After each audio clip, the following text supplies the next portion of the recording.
جربت قبل كده تاكل موميا؟ ما تستغربش، الأوروبيين في أول القرن ال 12 لحد القرن 19 كانوا بياكلوا المومياوات بتاعتنا. الأوروبيين كانوا معتقدين إن المادة السوداء اللي بتغطي الموميا فيها قوة خارقة، دي قدرت إن هي تحفظ جسم آلاف السنين، فأكيد لما تخش جسمنا هتقوي جسمنا، ولو إحنا مرضى هتشفينا. فكانوا بيعملوا من المومياوات بتاعتنا خلطات. يعني مثلا لو انت عندك شويه صداع نصفي، تقدر ان انت تاخد شويه من مسحوق الموميا تخلطه مع زيت زيتون وتدهن بيه راسك. دماغك اتفتحت مثلا، بدل ما تكبسها بن بتكبسها مسحوق من الموميا. لو بقى خايف من الطاعون، فانت تاخد حبايه مسحوق الموميا معاها معلقه عسل كل يوم الصبح، هتبقى زي الفل. الدكاتره الاوروبيين كانوا معتقدين ان الموميا بتنقل الحيويه والنشاط لجسم اي مريض.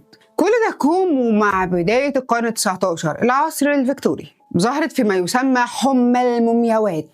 التجار الأوروبيين كانوا بيدفعوا فلوس كتير جدا عشان يحصلوا على المومياوات بتاعتنا. الموضوع وصل في فترة من الفترات إن في مراكب كاملة محملة بالمومياوات كانت بتطلع من الميناء. آلاف المومياوات متهربة. اللي كان بيعمل الجريمة دي في مصر هم التجار العثمانيين. هم ما عندهمش أصلا تقدير للحضارة المصرية القديمة، مش حضارتهم، فكانوا هم اللي بيهربوا المومياوات ويساعدوا الأوروبيين إن هم يطلعوهم بره مصر. أنا عايز أقول لك إن كان في حاجة اسمها سوق عالمي للمومياوات، يعني كانوا بيبيعوا المومياوات وبيتحدد سعرها على حسب الجودة. على عكس بقى العثمانيين، كانوا الأوروبيين بيقدسوا جدا الحضارة المصرية القديمة، كان عندهم انبهار وهوس بيهم رهيب. المسلات المصرية نقلوها لكل العواصم الأوروبية، التصميمات المصرية أثرت عليهم في الأساس والعمارة. كانوا بيعتبروا الحضارة المصرية هي مصدر الحكمة والغموض، وكتبوا عنها روايات كتير، لدرجة إن عندهم مجموعة من العلماء قعدت سنين تحاول إنها تفك الشفرة بتاعة اللغة المصرية القديمة. ومش بس كده، من كتر حبهم في الحضارة المصرية وشدة انبهارهم بالمومياوات، في ناس المجتمع الراقي كانوا بيعملوا حفلات يفكوا فيها لفافات المومياوات.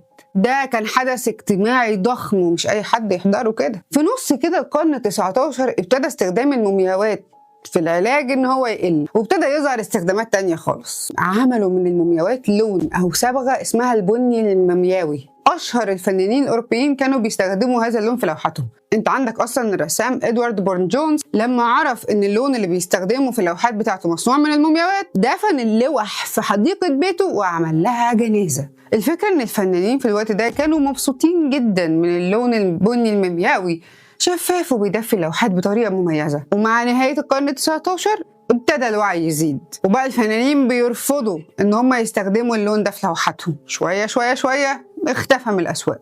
الغريب في الأوروبيين ان هم عندهم تناقض، ومش تناقض يعني يمين وشمال، لا، يمين وشمال وفوق وتحت. على الرغم من إعجاب